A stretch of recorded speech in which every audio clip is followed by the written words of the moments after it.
Hi, I'm Aidan Swan. Welcome to my forest.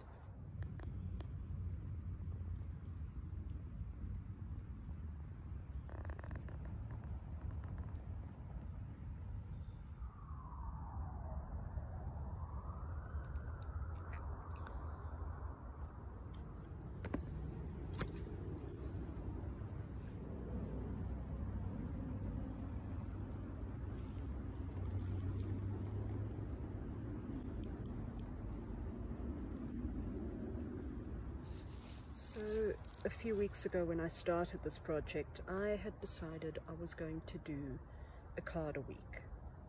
And as you can see, I'm only on card number 2 and I'm already 2 weeks late. I had no idea how intensive the Fool would be.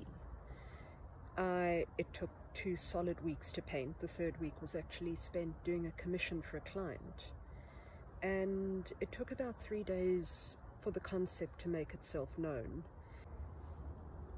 I may or may not have ever explicitly stated it, that the majority of the concepts for my work come from dreams, and this one was no exception. About 3 days after I drew the Fool card from the pack, I had a dream involving pheasants and tigers chasing each other. And I woke from it and I was like, you've got to be kidding, this is just...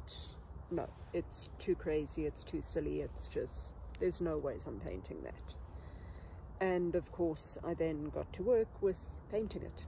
And 2 weeks later, here is what happened.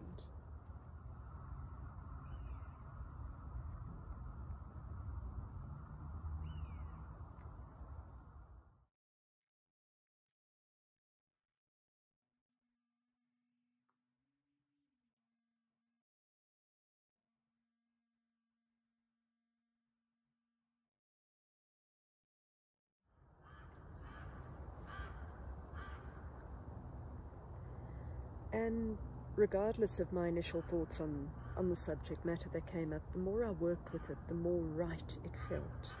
I kept golden pheasants for years. I had a number of them and I know them intimately. They're amazing, wonderful, funny, quirky birds. And they have this kind of naive confidence that they will just run headlong into everything with this absolute joy and this consideration that they can't possibly be wrong, that nothing can possibly go wrong.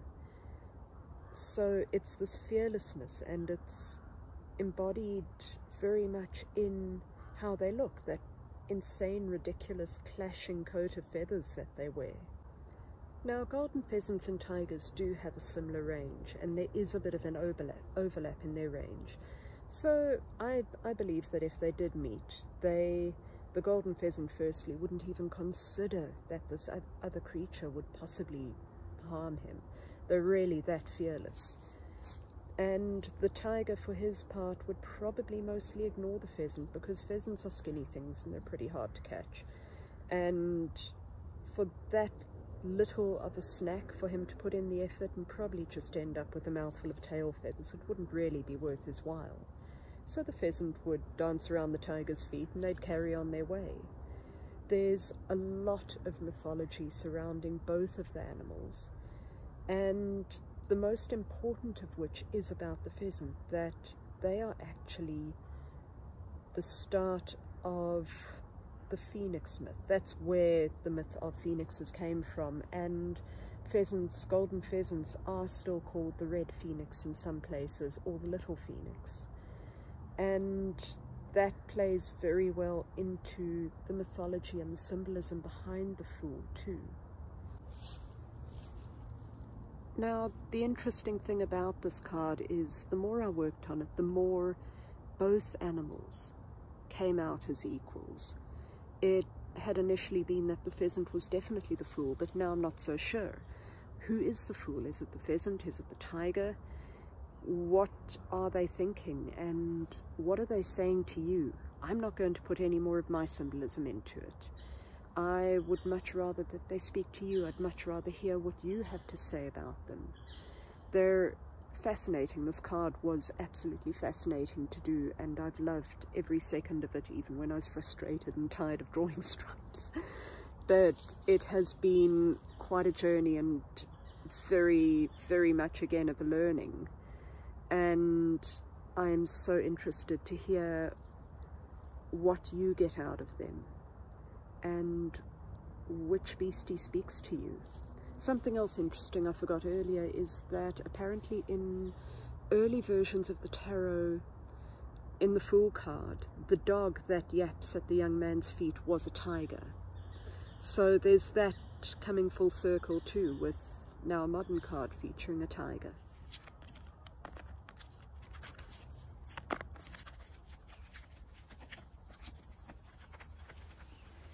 So it's time now for the exciting bit.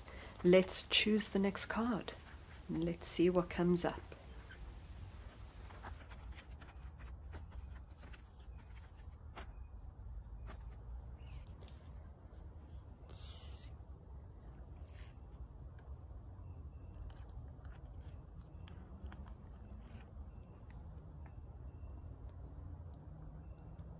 The Empress.